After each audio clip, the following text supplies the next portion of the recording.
Welcome to another episode of the Lone Recruiter Podcast. I'm your host, Brett Clemenson, and if you're a recruiter, out on your own, or just lacking general guidance or mentorship, you've come to the right place. Our episodes are designed to give you the motivation, the strategies, and the support you need to become the very best lone recruiter. So join us, grab a cup of coffee, and I've got a brand new Keep Cup, and let's take this test to another level. Now today, I'm on my quest to interview 100 recruiters. So today, we are lucky enough to be joined by the one, the only, Richard Barrett. How you going? Not too bad. About yourself? Very good, mate. Very good. This is an interesting one for me because typically when we're interviewing recruiters, it's white collar, contingent, perm, placement focus for these recruiters. Richard is actually my cousin, and he's been doing a fantastic job up in Queensland. He does a lot of blue collar rail labour hire recruitment, and has done so for many years now, and kicking absolute goals and smashing what he does. But it's so different to what I do. So I'm genuinely curious what these answers will bring to us. But look, in your own words, Richard, 60 seconds. What do you do? Who do you work for? How'd you fall into it? Let's go. Yeah. Basically, yes, I've finished my uni degree, moved to Brisbane, was working in a bottle shop actually, and basically I'd spoken to a workmate of mine and just said I was interested in recruitment. She said, oh, actually, I've got a friend who's looking for a recruiter at the moment, working for Australian Recruiting. Took the interview the next day, had a job the next week. Basically started in recruitment. That was 8 years ago, and haven't looked back. Started doing basically like demolition and construction side of things, like on the labour hire. Mm-hmm. Moved into civil construction, and then from there moved into doing rail, which is it's a very different industry than what you sort of work in, mate. That's for sure. Yeah, you know what? Like same but different, right? Like we're still just trying to find solutions for clients and people to do a job. It's just a different pace, and it's a different margin, and yeah, like, you know, it's super interesting. So let's get into it. And correct me if these questions don't fit you, but if you're a listener at home, you know what I'm doing here. I'm asking 100 recruiters the same 5 questions. I really want to understand what those similarities might be. So if you are a labour hire or a blue collar recruiter listening to this one might be interesting too, because you're probably thinking half the stuff you talk about, but does not apply to me. So, you know, enlighten the audience. We'll kick off. So the first question is, if you had one KPI to measure how successful your desk was, what would that KPI be? Yeah, so I guess with the labour hire side of things, it's not just about placements. It's actually just about like what we call hours. So it's how many hours the workers are working per week. So I could have 30 workers out doing 800 hours a week between them, or I could have 50 workers out doing 800 between them. It doesn't really matter how many placements I have. It matters how many hours, because that's what we bill off. Yeah. Yeah. Okay. Interesting. And do you find that challenging in terms of getting them a full week's worth of, like, what's the biggest challenge within that for you? It depends on the client. Basically, look, it can be very helpful. Basically, because you can put a placement out and they can still be out there 6 months later, and they just set and forget.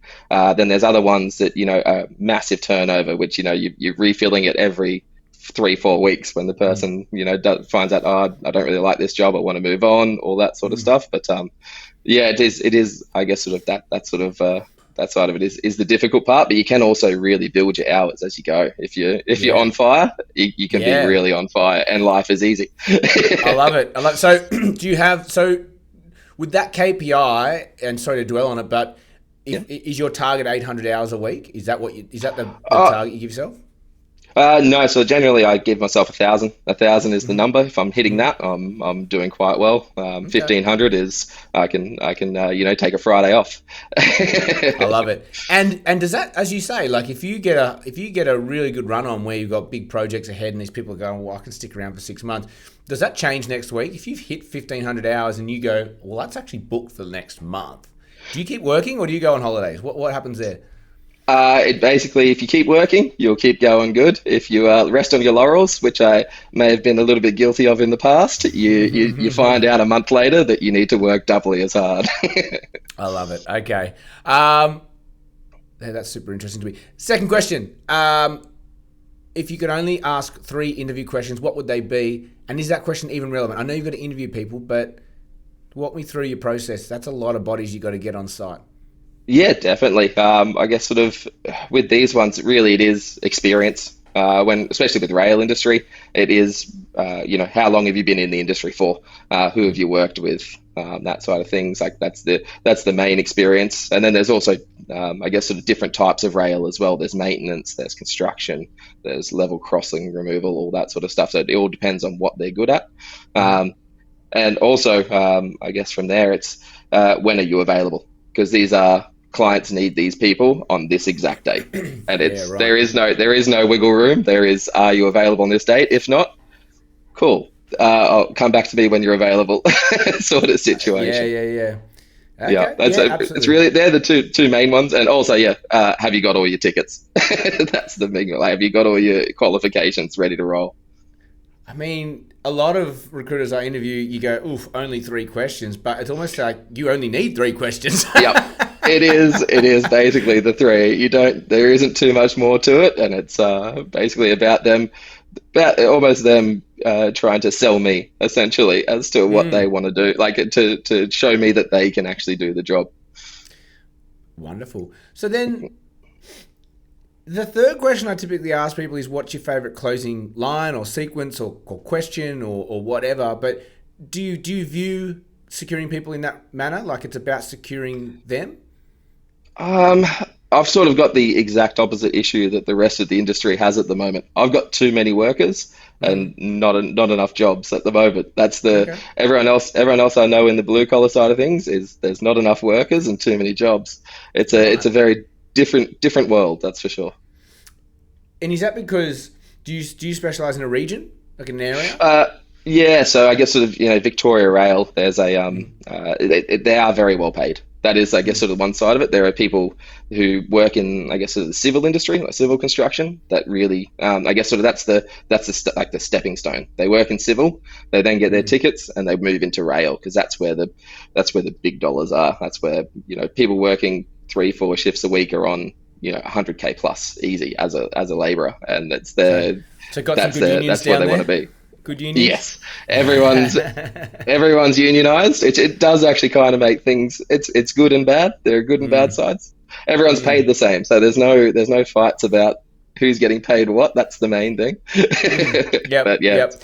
and, So then, and how do everyone you? knows everyone.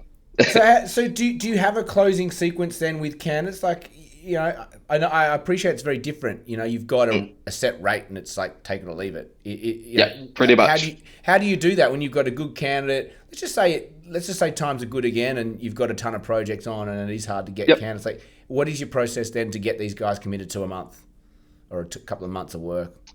Basically, it's just yeah. Are you 100%? Again, it's like have you got?